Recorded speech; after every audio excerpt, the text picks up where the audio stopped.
I'm pretty frugal. I'm a late adopter. I started at the budget end of product lines, and then, like many of us in this hobby, as my system performance grew along with my budget, I started picking up higher-end equipment on the used market. More recently, I've begun buying new products that are about to be replaced on closeout. Looking at my system right now, I have an Anthem AVM60, which I bought on closeout just before they announced the new line of processors.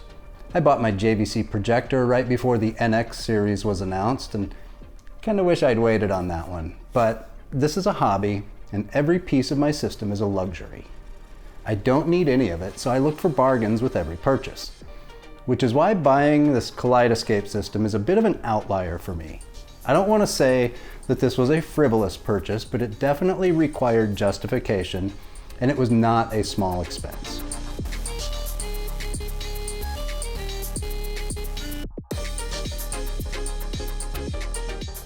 When Voodoo first began their disc-to-digital program years ago, I saw a great way to clear up storage space. I went through my DVD library, and anything I knew that I wouldn't upgrade to Blu-ray, I spent a couple bucks and added it to my Voodoo library, and then upgraded that to streaming digital HD. Disc-to-digital was a great option, and I still consider streaming HD a more enjoyable watch than a standard definition DVD. In fact, for those with access to older Kaleidescape equipment, they have a disc-to-digital program of their own. I have no experience with it, however, so I'll leave that discussion to those who do. This, quite frankly, with Voodoo was my first step into maintaining a content library in the cloud, at least leasing one. Yes, I had streamed Netflix, but until this point, anything I was serious about was going to be purchased on disc. And based on the huge collection of physical media I had accumulated over the years, I was serious about a lot of movies.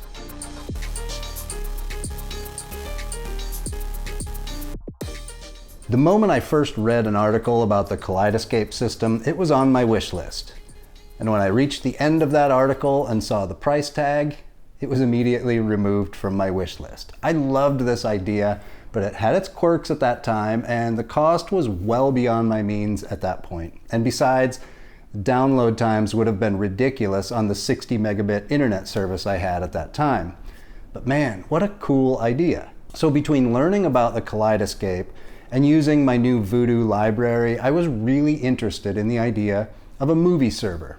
I looked into and considered a home theater PC, but being a Mac household and reading the horror stories of driver conflicts and software updates and all of the upkeep required, I decided against it. But just before the pandemic, after a couple conversations with a friend who had a Plex setup, I finally decided to give this a go. With his help, we put together a 60 terabyte server that lived in a closet, and I ripped all my discs onto it, creating a massive Plex library full of bit-perfect rips of DVD, Blu-ray, and UHD discs. Using Apple TVs throughout the house and an NVIDIA Shield Pro in the theater for the most native playback options, this was a pretty nice solution. It had the convenience of streaming, the quality of physical media, and it was content ownership, not a license to stream that could be revoked at any time. But a couple years later, a cross-country move and fears of crashing made me paranoid at the thought of having to spend months re-ripping all that content. The hassle of storing physical media remained. Ripping the discs and maintaining the server were still a hassle, but it was conflicts between the server, content, and the playback device, which the NVIDIA Shield Pro, that finally pushed me over the edge. This entire time, I'd been trying to emulate the Kaleidescape experience, and I'd come close, but it also just seemed like it's always something to troubleshoot or tweak or fix, so I took another look at the Kaleidescape system. This time around, the stars had aligned, and being able to put a value on the peace of mind and the time I was spending on upkeep and tech support on the Plex, the Kaleidescape made more sense than ever before. We settled on a 6 terabyte compact Terra server for our system. It has a smaller capacity and a smaller form factor. The compact Terra systems have the same electronics and system on a chip as the full-size Terra, and the only scenario that affects download performance on the compact Terra is when you're downloading and playing back a movie at the same time, in which case the compact Terra will throttle the download to ensure playback performance is not affected. When not being used, Downloads on the compact Terra match the speed of the full-size Terra. As internet speeds have grown faster, more reliable, and more affordable, while also doing away with data caps, the download time is no longer an issue. With our gigabit fiber connection, I can download a 4K HDR movie in about 10 minutes. And I had invested a lot into upgrading the components in my theater room, and I wanted to take full advantage of that investment. The price tag on the Kaleidescape made a lot more sense with these factors in mind.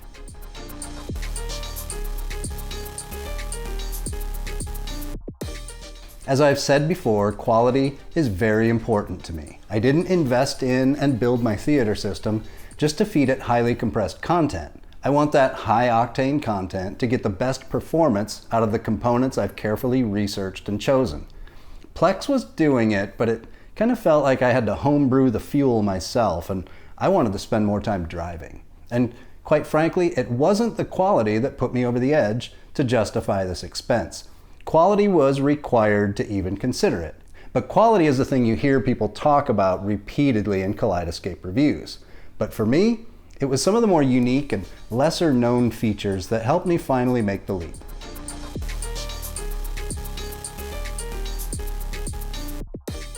There are a lot of debates about companies and their gated community ecosystems. Apple is a great example. There are those who don't like to control Apple wields over its devices, requiring use of their own app store, etc. And there are people like me who appreciate the simplicity that this brings, especially when a problem arises. I was initially driven to Apple products 20 years ago when I had a computer meltdown on a massive video project, and I wound up in a week-long finger-pointing battle between the manufacturers of the various hardware pieces, the operating system, and the software that I was using. This ended in my throwing the computer into a swimming pool, fishing it out, and then running it over repeatedly with my SUV, promptly followed by ordering a Mac. Similarly, Kaleidescape oversees every step of their product and experience. They encode the content specifically for their hardware, they operate the store, they design, manufacture, and sell the hardware and support it. To me, that's a huge advantage, knowing I won't wind up in another finger-pointing war. It also means things just work, and the content is encoded to take full advantage of the hardware it's going to be played on. I'm a concert film junkie. I actually produce concert films in my free time because I love it as an art form, and I believe it needs to live on beyond YouTube clips from cell phones.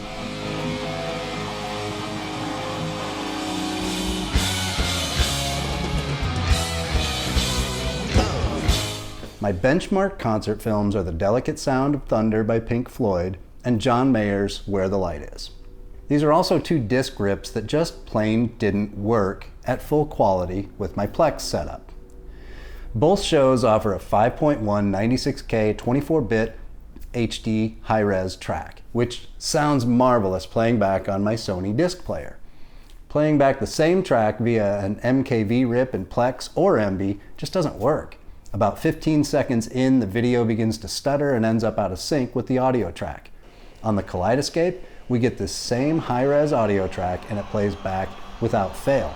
And this was an ongoing, never fixed or addressed issue. And on top of that, there were the surprise issues that would happen here and there with a Plex update, a Windows update, or an Android update on the Shield.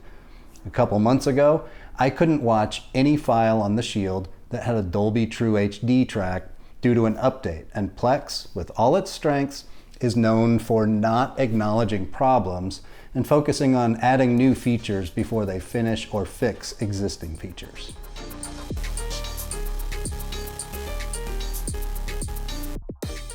My projector is a JVC X790R. It's 4K with HDR but no tone mapping. Brilliant image, but there are some HDR discs that were encoded with such a drastically different base level that they just never looked good on my projector. Pirates of the Caribbean Dead Men Tell No Tales comes to mind as the worst offender. Everything was dark, blacks were crushed, and contrast was way out of whack. But short of buying a new projector or a Lumagen or something similar, the only option for this generation of projectors, when using Plex or the disc, was to set up a different image profile in the projector that made it watchable. The Kaleidescape, first of all, does not appear to have the same issues on titles that showed this behavior, But even if it did, it has a secret weapon available. If I were to come across a title that my projector just couldn't handle the HDR as delivered, the Kaleidescape offers many titles with the ability to download a UHD version encoded in SDR at no extra cost. If you own the UHD version, you can download any available version they offer. This UHD SDR option is just flat out not available when you buy the disc or if you stream it. With any other provider, you'd have to settle for HD to get SDR. This is a great option for people in my situation to avoid having to buy a new projector. Related, if you purchase an HD version of a title on Kaleidescape and a month later it's offered in UHD, you can pay a nominal upgrade fee rather than having to buy it all over again. No more putting each movie up to that re-buy test. Just upgrade it. And speaking of upgrades, just the other day, I logged into my Kaleidescape account and was notified that I had an update available to The Lost City. No charge, just an improved version of the title for me to access. When's the last time you were sent a replacement disc because they made it even better?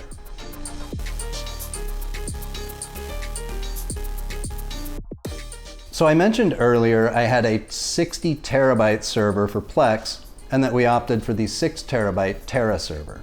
How does that math work?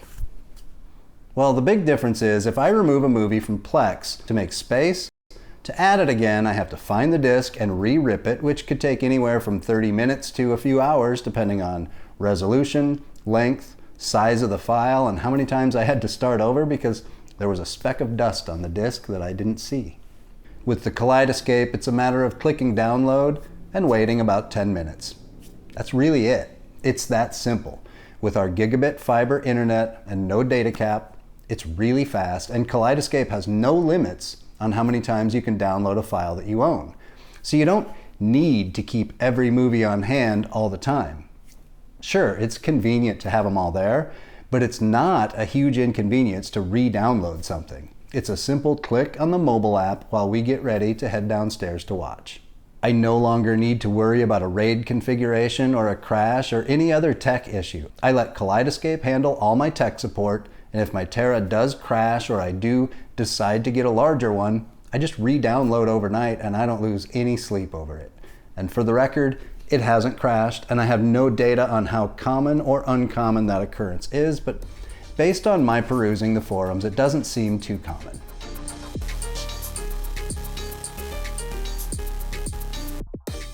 The final thing today that really made my ears perk up is the system integration with other components of your home automation systems. The Kaleidescape carries all the content information like aspect ratio, audio configuration, even if there's an extra scene in the end credits, and it can connect to various systems in your house to optimize everything as soon as you click play. It can trigger your screen's motorized masking system, your projector's lens memory, and even slowly dim the lighting system to off. It'll bring up the lights part way if you pause in the middle of a movie, so you can safely refill your popcorn or use the restroom. It brings the lights back up when the credits roll, but not if there's an end credit scene. It already knows that that's still coming, so it keeps the lights down until after it's done. Unfortunately for me, this type of integration does require a controller system, such as a Control 4, so I'm not sure if I'll end up using it or not, but it's definitely cool. I love automation features, and we have a lot of smart items throughout the house. I'd love to see more homebrew options added to their compatibility chart. As a former Neo user, the Control 4 system is intriguing, but I also carry a pretty massive grudge about that situation. But I am in the market and looking to replace my Harmony.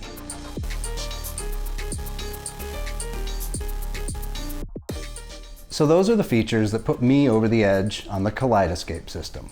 There were a few others, like the ability to confine subtitles and screen overlays to that 2:1 aspect ratio of my screen, and other similar little things that Plex and Emby don't tend to deem important.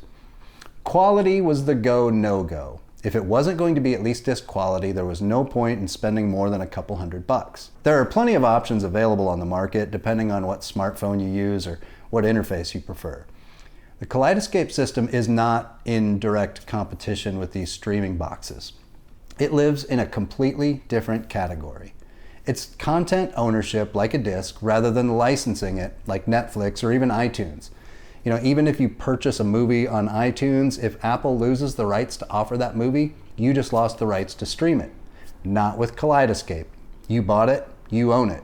In fact, our internet finally came back last night after a week and a half of no service. We couldn't watch anything from my Vudu library. We couldn't watch the last couple episodes of Stranger Things on Netflix when they first dropped. Even Plex has issues when your internet is down because all your account info lives in the cloud even if your content is in your house. But Kaleidescape performed as normal, except of course the ability to download. We watched several movies that were waiting for us on our server without any issues at all.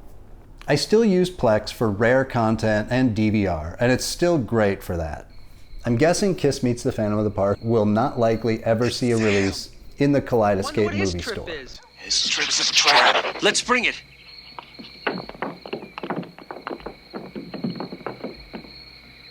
Let's go! Though if you're watching, consider this my official request. I also considered the necessity of owning all these movies again on the Kaleidescape. Having just hit 50, I don't know how many more times I'll watch a lot of these movies that I already own or that I might buy in the future. The addition of the rental option into the Kaleidescape store became very intriguing to me as I investigated this purchase, and it was actually another one of the features that put me over the edge to buy this system, especially with brick and mortar disc rental all but gone to streaming. And we enjoyed going to the store when you still could.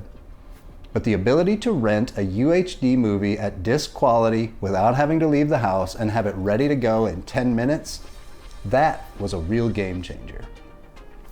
Make sure you've liked and subscribed to the AV Nirvana YouTube channel, and I'll be going into more detail about the rental and the purchase process and the Kaleidescape store and its content in general in my next video, which will be uploaded here next week, or perhaps it's already here, in which case it will be linked in the description below and coming up on screen right about